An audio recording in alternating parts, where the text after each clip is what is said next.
Good morning, good afternoon, good evening. I am your host, SuttonDef, and you are watching Sutton Reactions. This is a brand new show, actually, episode 2 of this show.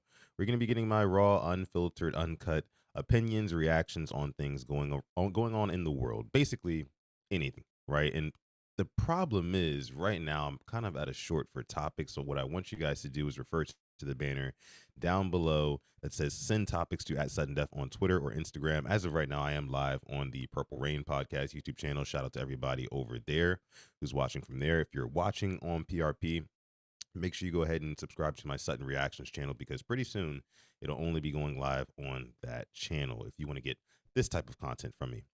So again, appreciate everybody for coming through, everybody for coming out. If you're part of the hashtag replay gang in this one, which means you did not watch live, then I appreciate you for coming through. And make sure you like this video and subscribe to the channel as well. I see I got my guy Taurus in here. What's going on, Taurus? Says, oh shit, here we go. Here we go. Right? Yeah, I told you guys, it's coming. It's coming. Whole new show is here, Sutton Reactions. And I wanna get started by reacting to some things that I have seen recently on my X account, Twitter. I still call it Twitter. Let me know down below in the comments if you still call it Twitter, if you've fully transitioned over to calling it X now. I don't think I ever will, to be honest with you. I won't. But we're gonna start with this. I wanna react to this. This is something that's kind of been at the forefront of news recently. Netflix just basically bought Warner Brothers for what, 83 billion last week or something like that. And for me, I'm thinking, well, first of all, the amount of money that some of these companies have that we don't even really like, you don't really think about how much money Netflix or like Warner Brothers has on like a day to day. Cause it's just like they make movies, they make television shows, right? But $83 billion is a whopping lump sum of money. I don't think that a lot of people could fathom how much $83 billion is, right? I'm pretty sure if you stacked $83 billion bills right on top of each other, they would go to space and beyond. People, that's just unfathomable amounts of money. Anyway, they purchased them. Zeke, what's going on? I see you in the chat. They purchased them last week for $83 billion. And then it came out, as you guys can see right here, Paramount is launching a hostile takeover bid to buy Warner Bros. So Netflix already offered, Warner Bros. Said, hey, 83 million, we'll buy you up. Warner Bros. Said, cool. But the problem is Netflix said that the deal might take 12 to 18 months to actually officially close. So here comes Paramount, and Paramount says, you know what?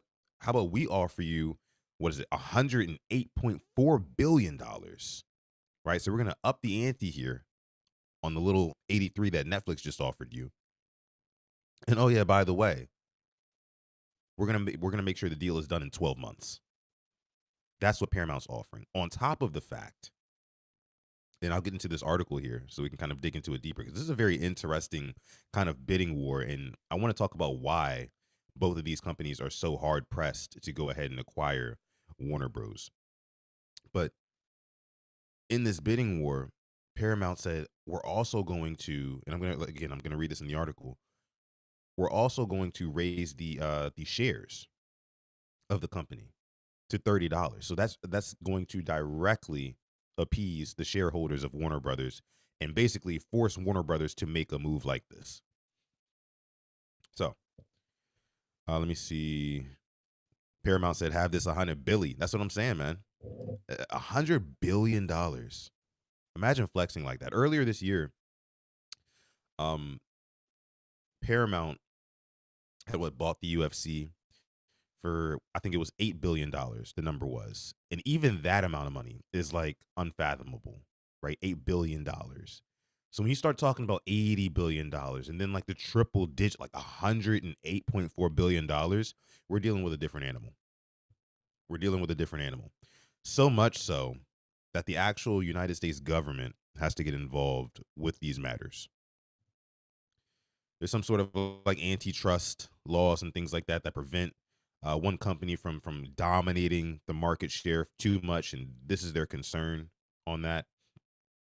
Let's go ahead and read through this. Let me say, read through this article here. Pull it up on screen for you guys. Sutton Reacts episode 2. Make sure you guys go ahead and like the video, subscribe to the channel. If you're watching on Purple Rain Podcast, shout out to you. I also do have my Sutton Reactions channel, which these live streams will be exclusively streamed on pretty soon. So make sure you go subscribe to that channel as well.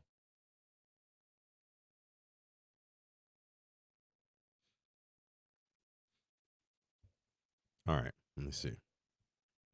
Zeke says the Spider-Man mug is elite. Appreciate that. Appreciate that, brother. Appreciate that.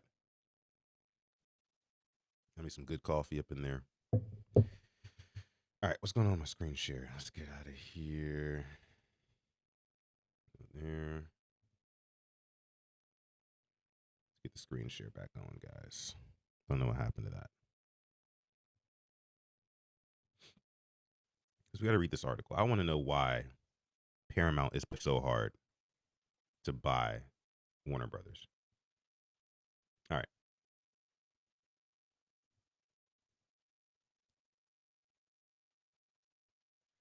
David Ellison is not going away quietly in his quest to land Warner Brothers Discovery. On Monday, Ellison's Paramount Skydance, so I guess he runs Paramount Skydance, I suppose, announced it has commenced an all-cash tender offer to acquire all of the outstanding shares of Warner Brothers for $30 per share, the same terms it offered in a December 4 bid submitted to the Warner Brothers Discovery Board. Paramount's proposed transaction is for the entirety of Warner Bros. Discovery, including the TV business with CNN, TBS, TNT, and other networks. So this is really like Paramount is legit trying to take over everything.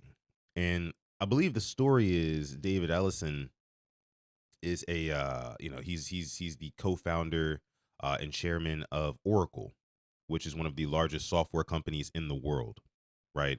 So he's worth a crazy amount of money, I think like $200 billion or something like that. And he saw this company, Paramount, was kind of struggling and they were in a lot of debt. And so what he decided to do was say, hey, look, I've got $200 billion. I'm willing to invest and get you guys out of debt and get us into some, into the green here. So I'll give you the money, but do what I say, right? And now, and I'm pretty sure he had something to do with inking that UFC deal, bringing them over to Paramount for $8 billion. And his hands are all over this deal too. $108.4 billion offered to Warner Brothers to buy them. And it says, let me see, keep scrolling here. Paramount's announcement taking its bid directly to Warner Brothers shareholders comes after Netflix and Warner Brothers Discovery revealed their binding agreement Friday, under which Netflix would buy Warner Brothers studio operations, HBO and HBO Max for $72 billion, with an enterprise value of $82.7 billion. And according to Paramount, its all-cash offer equates to an enterprise value of $108.4 billion. With an equity value of $77.9 billion. In contrast, the Netflix proposal entails a volatile and complex structure. So I guess there is some deliberating for Warner Brothers to do, because there's some pros and cons for both deals, obviously. But what it sounds like on the surface here is that Paramount is kind of blowing them out of the water with what they're offering. And Paramount's offering to buy all of it, not even just the HBO and the streaming stuff like that. They want to buy the live TV, everything. And if Paramount were to acquire, if they were to acquire, HBO, but not only that, like TNT, CBS, all these other networks as well, I think we'd be one step closer to coming like full circle in the whole cable TV and streaming saga, right? Because eventually, and this, I guess this is the United States issue with it. This is their kind of concern, is that you're going to have basically like a monopoly over this internet TV or entertainment TV business, and you're going to have Paramount, who owns most of the content in content land. a lot of the live channels, classic TV shows, and they're going to be able to charge what they want. And it might go up to back to being around what it is for cable. And it's really just an arms race. It's a content race right now between all of these companies. You see what Netflix is doing. You see what Hulu is doing. All these guys are trying to get live sports now. You know, uh, uh, Hulu, I think they have news channels as well now. Netflix, I'm sure that they've branched out. They've done concerts. They've done professional wrestling. They're trying to take over the live TV space while also dominating the original content space as well. And then the legacy content space. I mean that's really what it comes down to. It's the original content, the legacy content, and the live content. They're like the three major infinity stones for these entertainment companies. And Paramount is obviously trying to have their hand over everything right now, which makes a lot of sense. Makes a lot of sense, you know. Um, let's see here. Let me keep reading the article.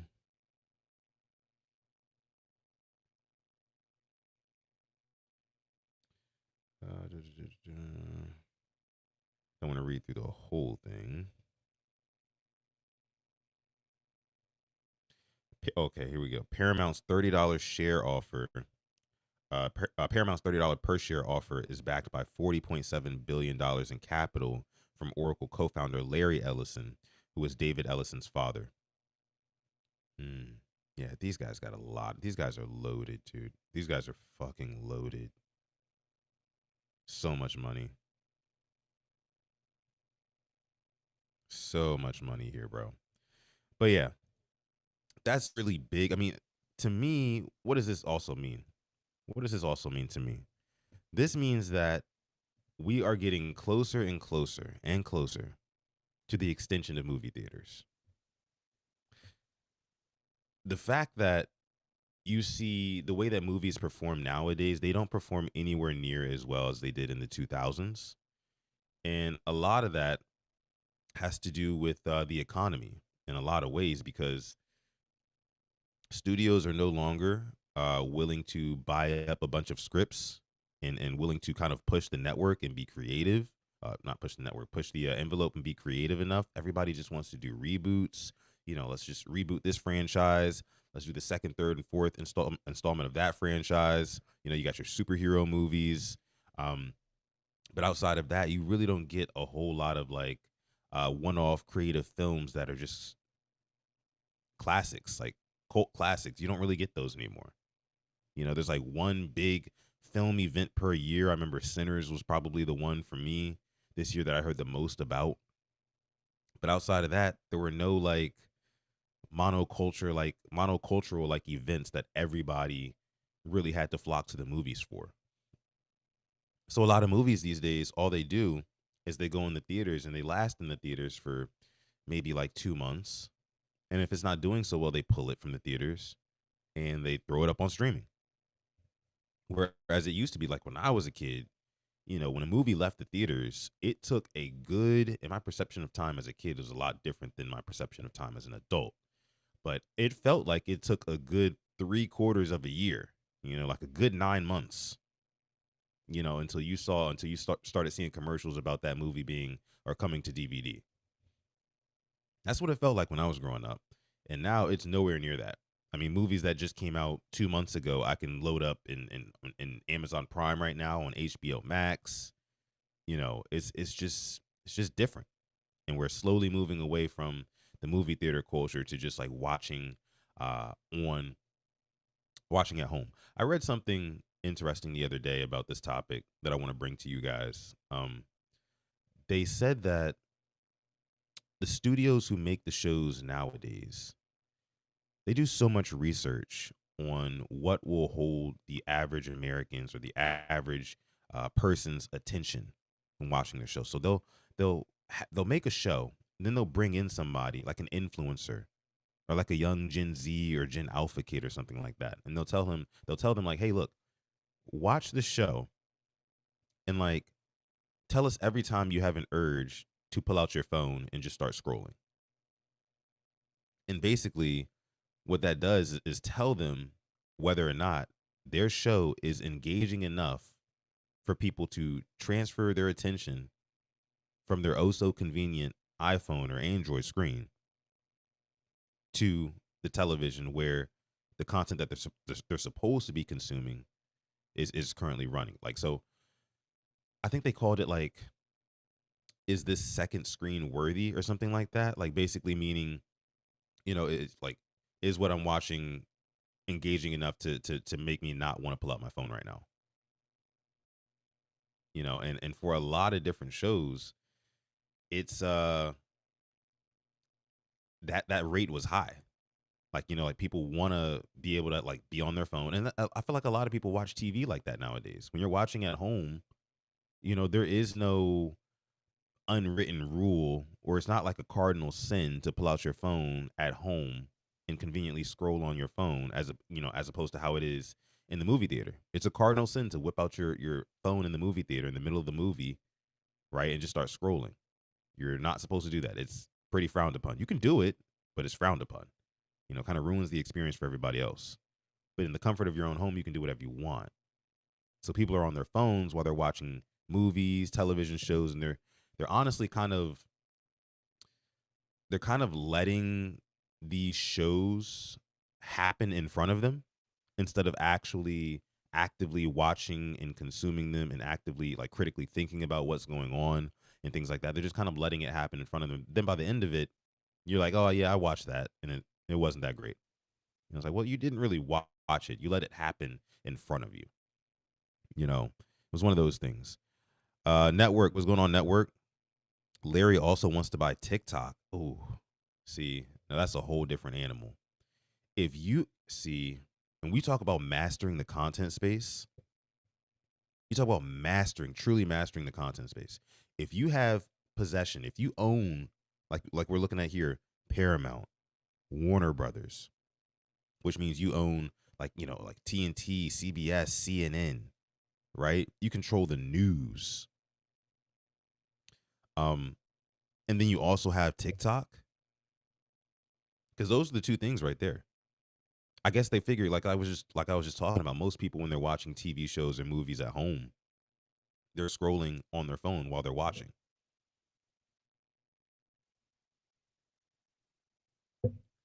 So if I'm Paramount, why would I not want to have control over what you're watching on your phone and what you're watching on your television? It's like, I'm gonna get you either way. I'm gonna get you either way. Um, Shout out Tila. What's going on, Tila? Appreciate you for coming through. Says good morning, everyone. Good morning. Brandon Tillman in the house. What's going on, Brandon? Salute, salute. Again, guys, make sure you send topics to @SuttonDef on Twitter or Instagram. My DMs are open on both platforms. If you want me to react to something, whether it be a viral moment, a video, just a news piece that I might have missed or something like that, just whatever, send it to me, and I will go ahead and I will react to it. So, Brandon says in the comments here, some people will say they have a family show. That's a lie. Song content creators don't have a family content. What do you mean by that, Brandon? Give me some more clarification. Maybe I'm missing it.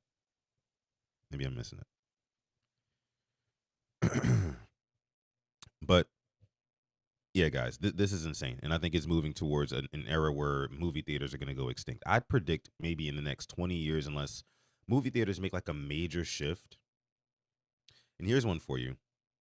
If you're watching the replay of this live stream, or even if you're watching live, comment down below, like, what is an idea that can get people back into the movie theaters and really save that industry?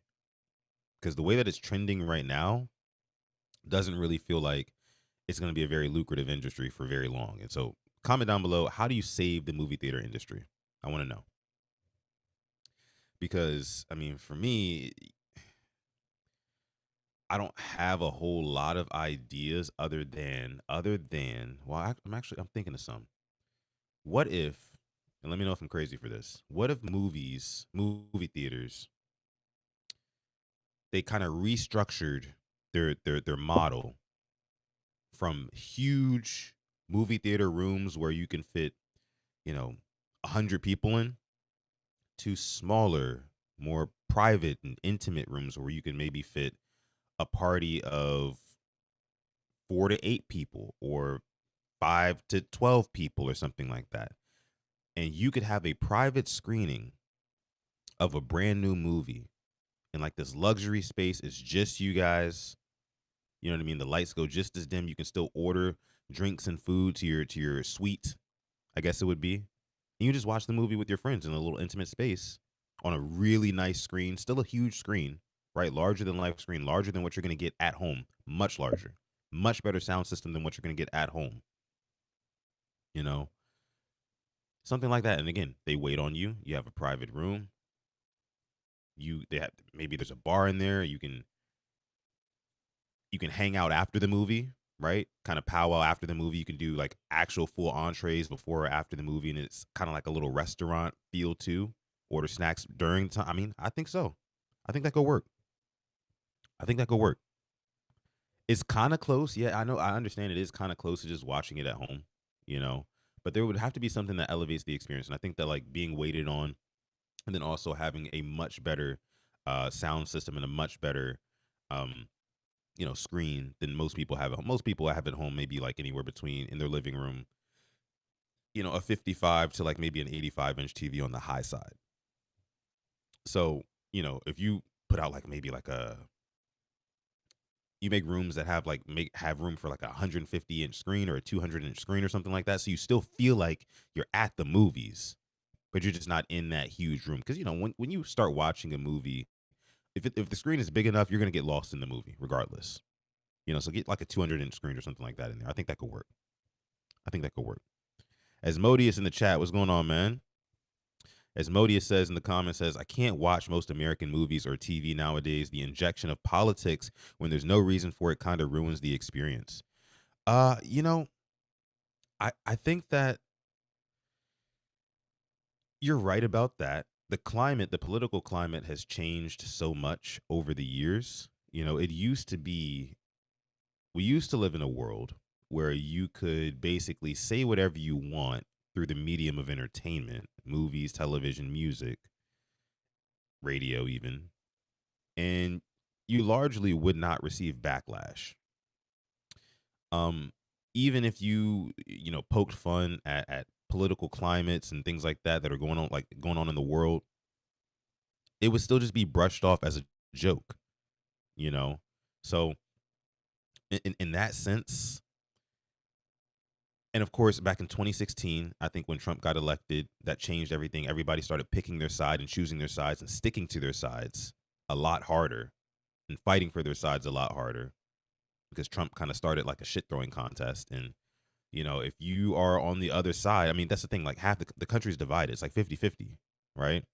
So if you're Hollywood and you're trying to appeal to the masses, you kind of have to lean one way or the other. If you kind of toe the line in the middle, you might not get the left leaning crowd and you might not get the right leaning crowd. And now you don't have anybody, but now you kind of have to like appeal to politically correctness and whatnot, because that's the more reasonable side is what people think and stuff like that. So that's why you see a lot of I think politics in movies nowadays. I mean, you just kind of have to people want you to pick a side, especially in a climate like this where it's a shit throwing contest between both sides of the aisle. We got our first super chat donation on this show, man. This is monumental right here. This is the very first super chat donation on the show here, Sutton Reactions. This is episode 2 of the show. Appreciate you, Dream Chase and Boxing, dropping the 5-piece donation in the chat. Says, I'm for sure getting older because all the new ideas/inventions pushing the world towards this antisocial movement bothers me. Yes, and that's another thing. That's another thing as well. I mean, everything that you see nowadays is built towards convenience over community, right? It used to be you could go to Blockbuster, right? And you'd have to think about, okay, what movie do I want? Well, a lot of the people at work have been talking about this movie, or a lot of people at school have been talking about that movie that just came out last Friday. Let me go by Blockbuster after work and see if they have it available. You had to see if the content was even available to you, even if you were ready and willing to pay for it. You still might have had to wait for it because it was just a finite number of copies that they could supply. So you would have to get in your car, go to Blockbuster, get out of your car, walk into Blockbuster, talk to the clerk up front and say, "Hey, do you guys have this movie?" And if the guy says, "Yeah," and by the way, that's a really good one. I highly recommend it. You're talking to this guy. Maybe you strike up small talk conversation with him on the way to and from the register. You buy yourself a little piece of candy at the register. You guys know how Blockbuster used to be, right? And you pay for it. Luckily, maybe you got the last copy. So it feels even that much more exclusive that I'm about to go home and watch this highly coveted movie that everybody's talking about. I got the last copy. It felt rare. It felt scarce. You know what I'm saying? Like, and you go home, pop it into the DVD player, and you watch it, man. It was just, again, you get that sense of community. But whereas now, it's literally just like you could just wake up from a midday nap and be like, I'm bored. Let me turn on Netflix and let me let the algorithm pick what Netflix thinks is best for me to watch right now. And okay, I'll just watch that. Never even have to leave your bed. Never even have to leave your bed. And I think that, you know, examples like that and others as well are really kind of separating us even more and more. And it's sad to see. Now we have more community over the internet. We have more interactions over the internet than we do in person. And I think that's an issue because on the internet, people are able to hide behind personas and not really be themselves, and everything is contrived. But in person, you're forced to kind of meet somebody face to face, eye to eye, and you see the human in them, right? And I think that heals the world in a way to me when you have people who can actually come together, talk to each other face to face, be civil, all that good stuff. Appreciate the super chat donation, Dream Chasing. Make sure you guys like the video, subscribe to the channel as well. Again, this is the second episode of Sutton Reactions. I'm gonna have a lot of fun doing this. I can tell. And that's some good coffee. Shout out to my lady. Asmodia says, I remember Hollywood Video. I miss those days. Yeah, bro, me too. I was mainly a Blockbuster guy. I think Hollywood Video was more so like a Southern thing. Like I didn't really see them too much in my area, but when I used to go visit my grandmother and my grandpa, they lived in North Carolina, and I saw a lot of them down there, as opposed to Blockbusters. I didn't see too many of those. But back where I lived in Maryland, when I was growing up, it was mainly Blockbuster. Mainly Blockbuster. I like random conversations. Me too. Me too. This is why I'm doing it. This is why I'm doing it. And I appreciate you guys for coming through. Let me see.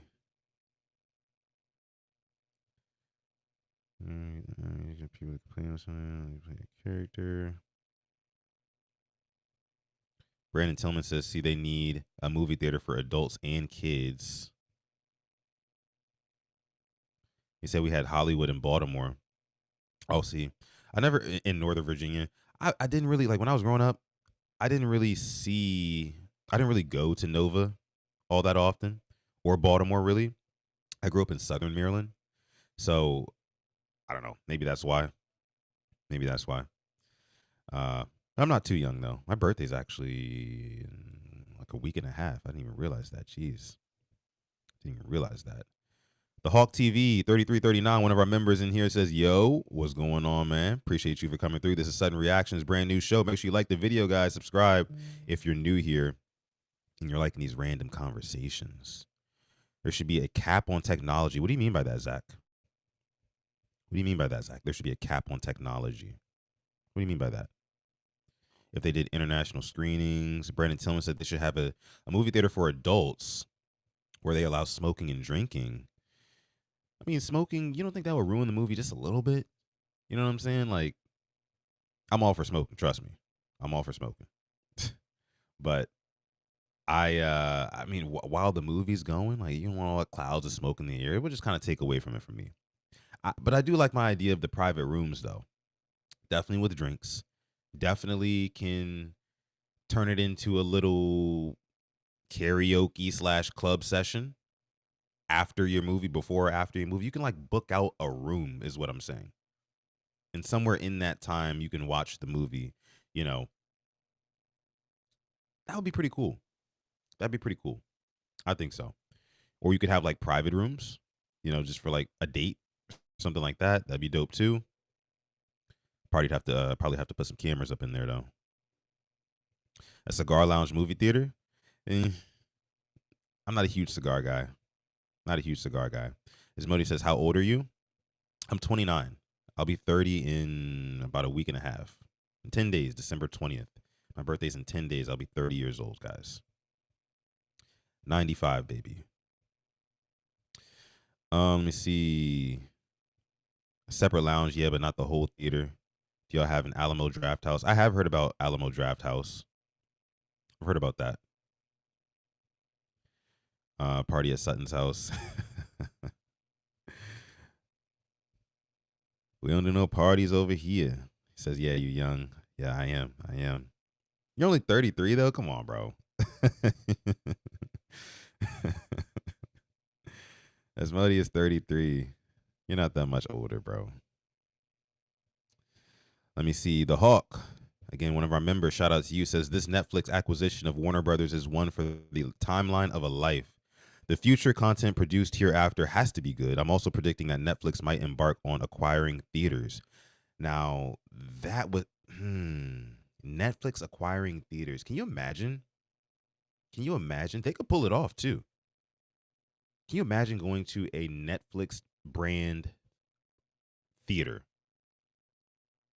Modern design, huge building with the huge the red N logo on the outside. And maybe they have like these, Netflix gets to a point where they start producing original content where they're like blockbuster level movies. And they're like, no, actually, in order to watch this movie, you actually have to go to the theater and purchase a ticket to watch it. If you're a Netflix subscriber already, your ticket will be discounted depending on your plan. But to watch this movie that has this A-list actor in it, and it's supposed to be really good and critically acclaimed, you got to go to the Netflix theater to watch that. That'd be interesting. That'd be interesting if they wanted to acquire theaters, but it's hard. It's hard thinking about how would you get people off the couch though? That's the thing, because people have been so used to. Netflix has spoiled us over the last couple of decades with just kind of giving us content right in the comfort of our own homes. So it's like they would have to sweeten the deal some way, somehow, to get people out of the house and into their buildings. That'd be the only thing. Or, you can acquire the theaters and you can have it like, they can make like half movie, half sports theater. Because they're doing live sports now too. So half of the building is dedicated to these blockbuster level movies that are specifically produced by Netflix, or maybe some studio pays Netflix to run their film in their studios, in their theaters rather. And then the other side of the building is for live sports. So say there's a huge boxing event that Netflix is shooting. There's huge theater rooms where that's the only thing that's going on, and there's bars in there, and that would be dope. That would be dope. That would be dope. Let me see. Asmodeus says Alamo Draft House is screening the final episode of Stranger Things. It would work. Yeah, and Eli, I see you in the chat. What's going on, man? What's up? What's going on? Alamo Draft House is screening the episode. Yeah, I kind of fell off from watching Stranger Things after like season, what was it, 3 maybe? I just like the gimmick got old to me. The kids were getting older. The characters didn't really, they just got a little bit stale, and a little bit predictable for my liking. And the show just kind of, it felt like it kept running me in circles and it wasn't really getting anywhere. I know that nowadays, those of you guys who are like Stranger Thing heads, like you love it. I understand that, it's probably lit now. I've heard it's very lit now, but I gotta, maybe I'll get back to it. I saw something in here. Well, Hawk, I wanted to get back to this. Let me see. No adaptation, future. Yeah, the future content produced hereafter has to be good. And I'm going to use the example of Game of Thrones for this one. I don't know how many of you guys watch Game of Thrones. Now, that is a series that I've watched all the way through every single episode at least 2 or 3 times over. One of the greatest series of all time, Game of Thrones. If Paramount acquires Warner Brothers and subsequently has the rights over Game of Thrones, I wouldn't mind if they just rebooted the series and just like started from scratch and like had to like tweak the story a little bit here and there, but like kept the original premise and maybe, of course, had different actors and things. Like I wouldn't mind a reboot. Maybe it's too soon for that. Or even just like, bro, and again, I don't know how into Game of Thrones you guys are, but I would go and call up Kit Harington, the guy who played Jon Snow, and be like, if I'm Paramount, I'd be like, hey, bro, we're trying to shoot a movie, a Game of Thrones movie on what happens exactly after season 8 with Jon Snow. We'll pay you X amount of dollars. Come do it and release that. You know how many new subscribers you would get to Paramount just off of like a Game of Thrones like movie? That'd be so dope. That'd be dope. But again, I'm a Game of Thrones guy. I'm a Game of Thrones guy. Um, let me see. Brandon says, "Are you going to see the new Avengers?" I am. Yeah, I mean, I got to. You know what I mean? Like it's one of those. I didn't see the Fantastic Four earlier this year. I wanted to go see it, but I just kind of missed out on it. The last Marvel movie I think I saw was the Incredible Hulk, the Hulk movie. No, it was the Captain America Brave New World, but it had the Red Hulk in it. That one was really good. I like that. And I think they're setting up this new Avengers saga or whatever or era with Tony Stark, aka Robert Downey Jr. as Doctor Doom. I think they kind of had to do that because they saw how much their sales were dropping and how much the kind of like attention and the engagement they were getting over that series, over that franchise, was declining rapidly. The movies dropped off like terribly after or around COVID and after Endgame, Avengers Endgame. So now I think they're trying to bring Tony Stark back, kind of bring that flair of Robert Downey Jr. being back. And I got to see that. I just got to see what they do with it. I'm just going to be too curious to not go and check that out. You know, I got to see what direction, what angle they're taking. I'm sure it'll be a good movie. I'm sure it'll be a pretty good film, have some good visual effects. So it'll be worth it just for that. Um, but I do want to see what direction that Marvel wants to go into. So yeah, I'll definitely be watching that. Tila says she's a Marvel fan. Yeah, I'm a Marvel fan too, Tila. I am. I am. Um, did you like the new Superman movie? Says Attitude Pop. Shout out to Attitude Pop. I did like the new Superman movie. I didn't love it though.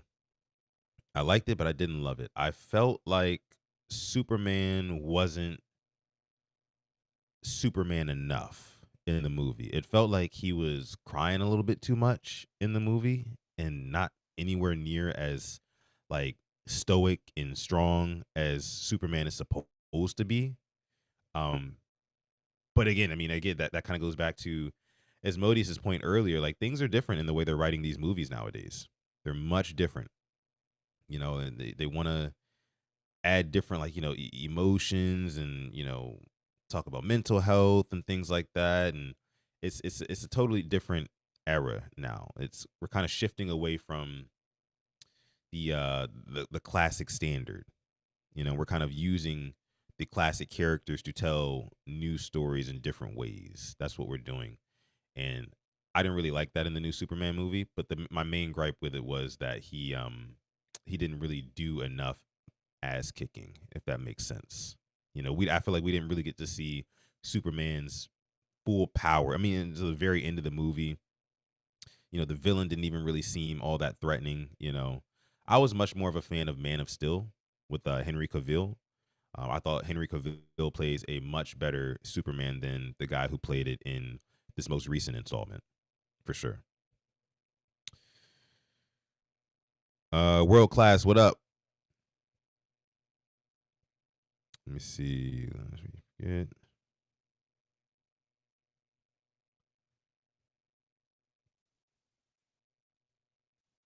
lest we not forget the video studios that created the video game studios that created the Batman Arkham series. Netflix also receives that according to the reported deal. I thought I saw in there that they didn't want the video game division. I read that somewhere that Netflix didn't want the video game division, but Paramount was willing to buy it all. Netflix didn't want the video game division, nor did they want the live TV channels that they offer. They just want the, on-demand content. I could be wrong about that. That's what I heard. At least that's what I thought I read this morning. I'll have to go back and look into it a little bit more. But I mean, the Arkham series was really good. I mean, when Batman Arkham Asylum came out, man, and this is like kind of off of a little aside here.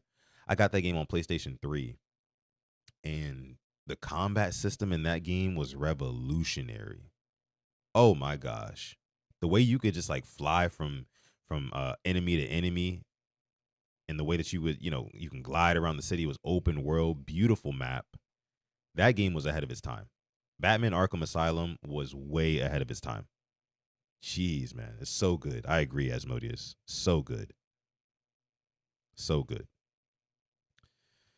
Asmodeus says, if they keep Shang-Chi, I'm in. There's so little Asian representation in Hollywood. Was Shang-Chi like part of the, because I didn't see that one. Was he a part of the Avengers? Somebody let me know. I'm actually not sure on that one. Like, should he be in the next Avengers movie? Like, does he have like a storyline to be in the next Avengers movie? Because if he does, then they should definitely write him in. You know.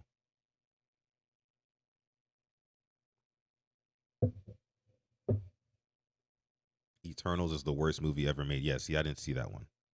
I didn't see that one. The World Class Nine says, when one of the Eternals that was supposed to be a robot was gay, I've been done with having expectations of quality from these movies. I mean, it's not. I don't think it's. I didn't see that movie, so I don't really know exactly what you're referring to. But a lot of people talk about how they are. They feel like They feel like the studios and the writers are like forcing like the LGBT into the content nowadays and things like that. And I think it's just everything is just more in 2025. Everything is inclusive, right? Everything has to be included. Everything has to be recognized, acknowledged. Otherwise, again, like I said earlier, you kind of have to make a stance on where you lean politically, so you can make sure you secure at least one audience. If you toe the line in the middle, then you might not get either. But it's either going to get basically the left or the right. You got to favor to one of them, I guess is what these writers are thinking. But I didn't see that movie though. I didn't see that movie. Let me see. Attitude Pop also says, are you watching the Welcome to Derry series? No, I haven't, but I have heard a lot about it. I've heard a lot about that one. Uh, my girl doesn't really like scary shows like that, but I might force her to watch it anyway because I think it looks good. And I've heard that it's like there's some like deep lore in that series, right? There's like a bunch of other movies that that series is tied to. Of course, I'm familiar with the It franchise. I mean, when I was growing up, my aunt, who I used to spend a lot of time with, she actually had a bunch like a VHS collection, and one of her movies in that collection was It, like the original one. And I always used to look at the cover for that one and just be like, and I was a kid, I'm like maybe 6, 7, 8 years old, something like that. I'm just looking at it like, this shit is scary as fuck, my nigga. Like for real. You know what I'm saying? Like, and I don't know. I don't know. It was just I never got around to watching it. I never even saw the ones that came out recently in like the 2020s or the 2010s. I didn't even see those, but I heard that it was a really good show. So maybe I'll check it out. Do I have to watch all the other ones to get into it first, or can I just like watch it? Let me know, Attitude Pop. Let me know. A lot of stuff isn't really scary anymore. It's just gory. Yeah, I mean, it's either gory or like the paranormal stuff, you know, that I think my lady has a problem with. She's more of like a thriller gal. And so am I, to be honest with you. But I don't mind a little gore, a little, you know, Little paranormal activity here and there, here and there, here and there. Pennywise really made people scared of clowns. Yeah, yeah. Let me see. I was watching fan fiction. I watched The Exorcist when I was 7. Jeez. Hardened criminals. Damn. I need keep me up at night horror. And see, you know what used to keep me up at night? The type of horror that used to keep me up at night, especially when I was younger? Final Destination. That used to have me like literally waking up in cold sweats. Because like I got to a point in my youth where I was no longer just like genuinely just scared of scary movies for the sake of being scared of scary movies, because I realized that they were fake, and like the things that were happening in the scary movies largely just couldn't happen in real life, because you had supernatural powers and things like that were going on in a lot of these movies. Villains with super strength, able to access your dreams. You guys know the whole nine. But the Final Destination series, that was just all based on like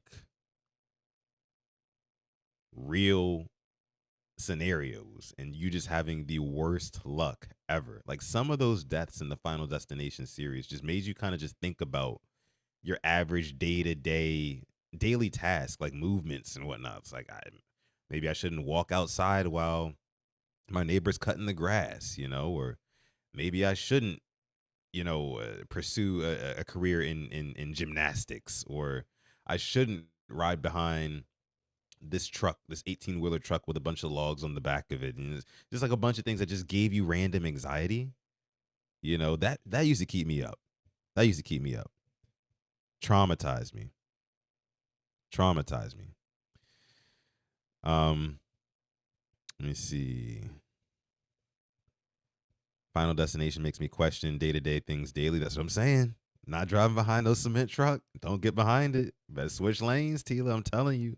It's just I feel like that was a big cultural franchise as well. Like everybody knows the Final Destination series, man. Everybody knows. How long have I been going on this stream here? Feels like I've only been talking to you guys for like 5 minutes. Been having a lot of fun.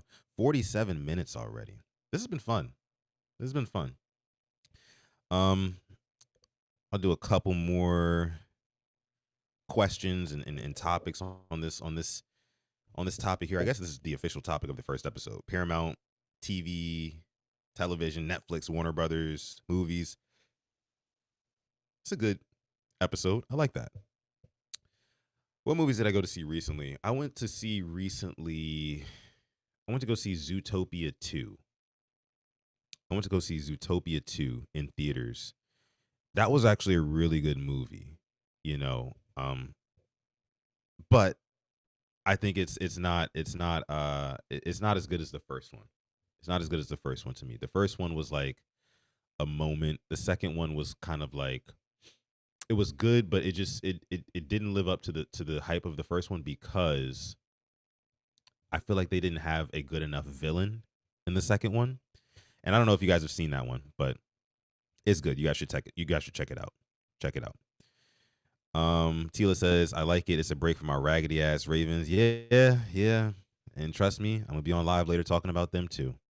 Today's the live caller episode. If you want to call into the show, get it off your chest about how you feel about these Ravens, these raggedy ass Ravens, like Tila says in the chat.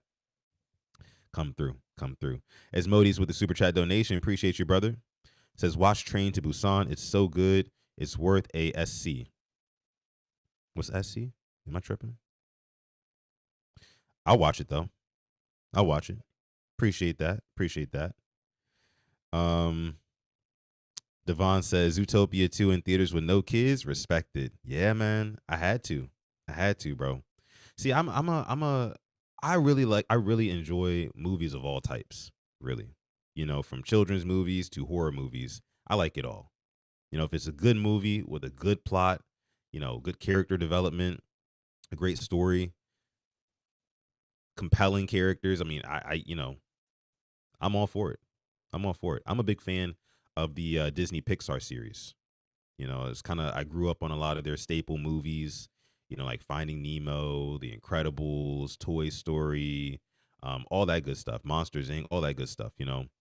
And those are genuinely like good movies. It's not just like, because a lot of these movies aren't for children. That's the thing. Like Disney makes these movies with adults in mind, and that's when you go see movies like Zootopia, you can tell like not all the jokes, not all the banter, and the lines are for. It's not like just mindless mush for children's brains. It's like actually stuff because they know parents are taking their kids to the theaters to go see this movie, or parents are turning this movie on in their house while the kids watching. They're listening in the background to make sure they approve of the lines. Like a lot of the stuff in there is for adults, and you got to just catch it. And especially when like the lore of like the Disney franchise. I'm not like a Disney head or anything like that, but I do like and appreciate some of their movies, especially some of the ones that I grew up on.